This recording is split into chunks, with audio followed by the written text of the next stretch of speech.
This particular project is going to have a lot of virtual instruments in it, and so the first thing I'm going to do is create the tracks and assign the sounds that I'll want to use for the project.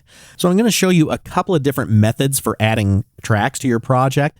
Let's go under the project menu here, choose Add Track, and I'm going to choose an instrument track. An instrument track is different from MIDI in that MIDI can be sent outside of the computer to external MIDI devices, or it can be sent to virtual instruments inside, whereas instrument tracks are really made to stay within the computer and use the virtual instruments that either came with Cubase or that you have installed from third-party manufacturers.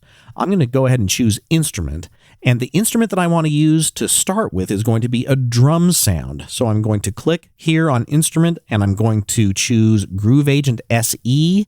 The audio outputs are going to be stereo. You very rarely have mono outputs for instruments, but that may happen. But I'll choose stereo out and then Add Track. And then, as soon as I click the Add Track button, it's going to take a moment to load that virtual instrument. But once it's loaded, then I can see its control panel.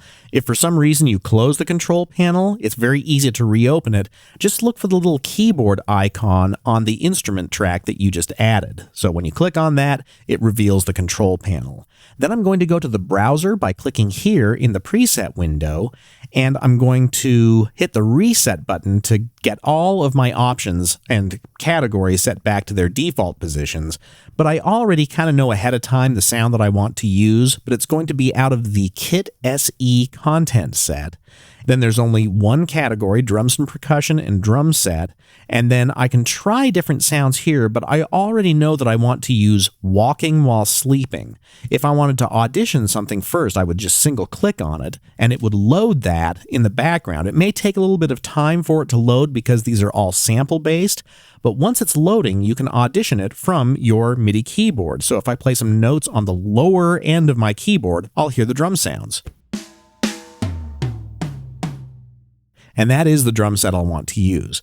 Then I'll close the Groove Agent SE control panel, and I'm going to add another track another way. I'll hit the little plus button right here. That will take me to the Add Track dialog box, which looks different than the menu that you had if you chose the Add Track option under the Project menu. Here I'll choose Instrument, and for this track I'm going to choose an analog synth that comes with Cubase, which is called Retrolog. It's actually Retrolog 2, but it just says Retrolog right here.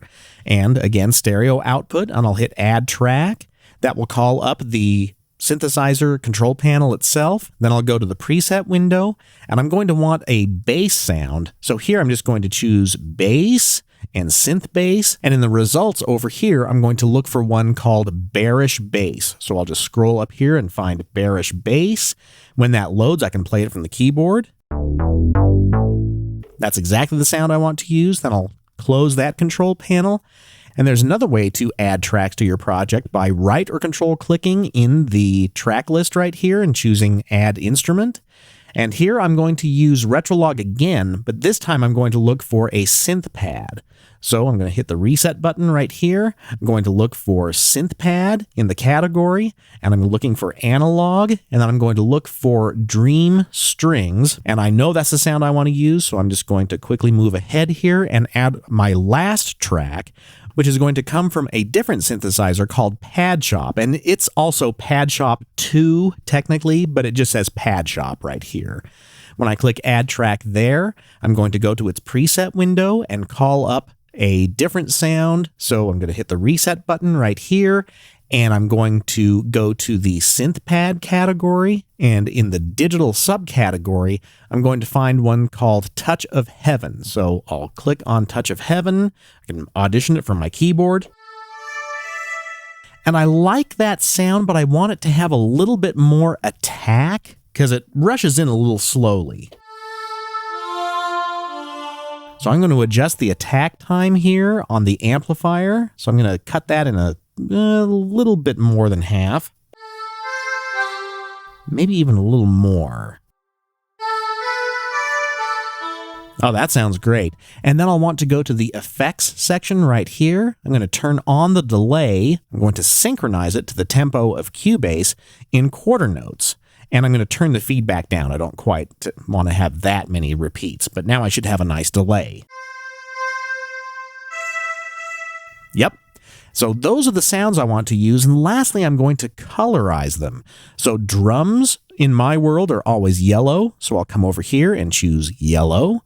And then bass is always red in my world. So I'll choose this red color. And then this synth sound is going to be maybe a shade of blue like that. And this sound will be a different shade of blue, maybe something darker. That way, when I have events recorded on these tracks, they will all correspond to those track colors that I have set up automatically. That'll help you identify those particular events inside of your project and correlate them to the track upon which they were originally recorded. And now that I have those tracks and sounds established, next I'm going to record.